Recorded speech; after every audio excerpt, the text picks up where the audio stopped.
Assalamualaikum warahmatullahi taala wabarakatuh. Selamat sejahtera. Tuan-tuan, tolong share, tolong like, tolong subscribe.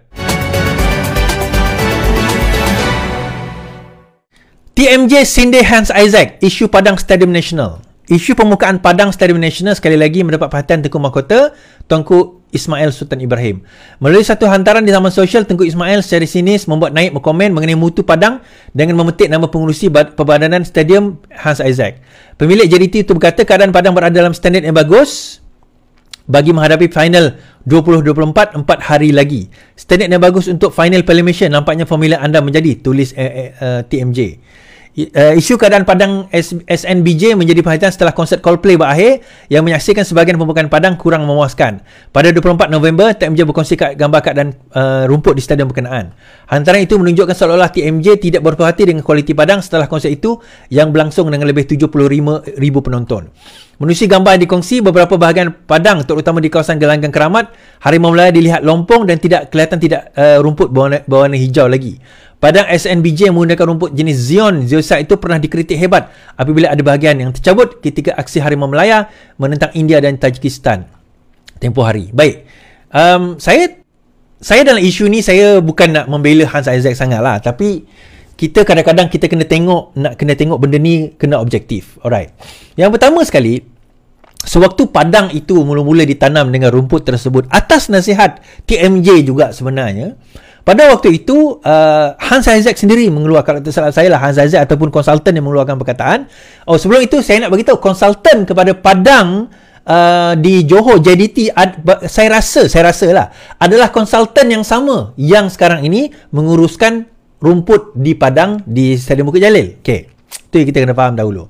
Baik, now balik kepada cerita tadi. Sewaktu rumput itu mula ditanam, Hans Isaac kalau tak silap saya antara yang mengatakan bahawa untuk rumput itu proper nak digunakan, sekurang-kurangnya kena mengambil masa 3 bulan. Tak boleh kita kata nak kena tanam hari ini, dalam seminggu 2 minggu terus nak boleh main. Tak boleh pada waktu itu. So 3 bulan diperlukan sekurang-kurangnya untuk rumput itu proper settle down dalam tanah untuk ditumbuh dan sebagainya. Sebagaimana yang ada di stadium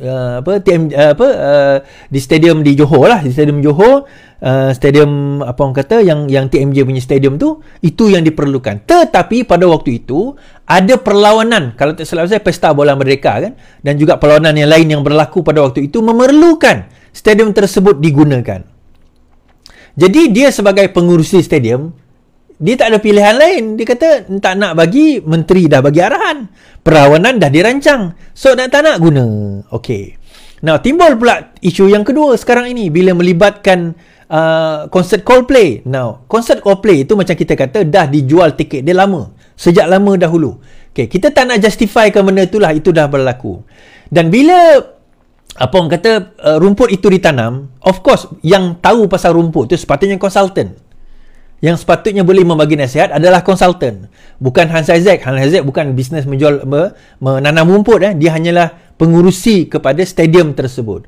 So sebagaimana dia pengurusi kepada stadium, dia kena bertanya kepada konsultan, adakah rumput ini boleh digunakan, boleh atau tidak. Ini anggapan saya lah, anggapan saya saja, kemungkinan rumput ini boleh digunakan atau tidak, rumput ini boleh boleh memenuhi tempoh masa yang diperlukan atau tidak. Benda-benda macam tu akan ditanya kepada konsultan. Sebab kalau tanya pada Hans Isaac, apa yang Hans Isaac tahu pasal rumput? Dia berlakon, dia tahulah. Pasal rumput dia tak tahu, dia kena tanya konsultan. Dan berkemungkinan besar saya rasa apa orang kata get go itu atau yang dibenarkan itu, konsultan kata boleh. Bila konsultan kata boleh, dia kata boleh lah. Itu je sebenarnya. Tapi bagi saya macam ni lah tuan-tuan. Daripada kita mempolemikkan benda ni, ini bukan politik, mempolemikkan. Bagi saya, saya sarankan lah, kalau boleh, kalau betul-betul kita nak benda itu settle dalam masa yang terdekat ini, daripada kita kena bagi juga Stadium Bukit Jalil tu dalam tempoh 3 bulan tak boleh ada permainan apa-apa. Tak boleh ada konsert, tak boleh ada permainan bola sepak, tak boleh ada apa. Untuk settle dulu rumput yang ada. Tetapi benda tu agak sukar sebab setahu saya lah, stadium yang besar, yang elok di negara kita ni, yang berada di Central, setahu saya tu je lah yang ada. Sekarang ni kalau kita tengok Stadium Shah Alam pun, dia dalam proses nak bukan baik pula dah, nak buat baru. dalam proses nak buat baru di Stadium Shah Alam sekarang ini. Memang Stadium Shah Alam dalam proses nak buat stadium yang baru. Saya rasa dia nak robohkan stadium yang ada, bukan baik pulih lagi dah. Nak robohkan stadium yang ada dan bangunkan stadium yang baru. Itu setahu saya Stadium Shah Alam yang terdekat lah, yang kita boleh kata accommodate ramai orang, kemudian mempunyai fasiliti yang baik. Tapi selain daripada itu, kita nampak sekarang ni the only way ialah kena guna juga apa yang ada. So, kalau kita nak salahkan 100% kepada pengurusi kena tanya konsultan. Pengurusi kena dapat kebenaran daripada federal. Be fair lah. Itu poin saya. Tapi, apa yang TMJ kata tu benar. Itu poinnya. Apa yang TMJ kata itu benar, namun begitu kekangannya adalah pada jadual. Pada jadual itu sendiri, dan jadual itu bukan pengurusi yang tentukan. Pengurusi tak boleh tiba-tiba kata, tak nak, saya nak tutup stadium ini. Dia pengurusi je. Dia bukan owner stadium tu. Okay? Right. Habis kat situ. Baik.